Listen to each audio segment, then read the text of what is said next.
কথা মানুষকে কাছে টানে, আবার এই কথা মানুষকে দূরে ঠেলে দেয়। কথা মানুষকে আপন বানায়, আবার এই কথাই কিন্তু মানুষকে পর করে দেয়। এই কথায় আবার মানুষের সীমাহীন জ্বালা যন্ত্রণা দূর করে দেয়। আবার এই কথাই দেখা যায় মানুষের হৃদয়ে ক্ষতবিক্ষত তৈরি করে। এজন্য প্রিয় ভাই এবং বোন আমার, আমরা যখন কথা বলবো খুব হিসাব করে কথা বলবো। কেননা এই জমিনের কোনো মানুষ যেন আমার কথার দ্বারা কষ্ট না পায়, আমার আচরণের দ্বারা কষ্ট না পায়। বিশ্বনবী মুহাম্মদ সাল্লাল্লাহু আলাইহি ওয়াসাল্লাম আমাদেরকে জানিয়েছে যে আমাদের প্রত্যেকের কাছে ফেরেশতা নিযুক্ত রয়েছে আল্লাহ সুবহানাহু ওয়া তাআলার পক্ষ থেকে।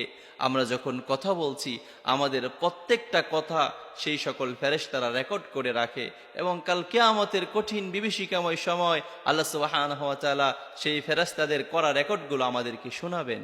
অতএব প্রিয় ভাই, প্রিয় বোন, জমিনের মধ্যে যে কথাগুলো আমরা উচ্চারণ করছি প্রত্যেকটা কথা হিসাব করে করে বলা প্রয়োজন।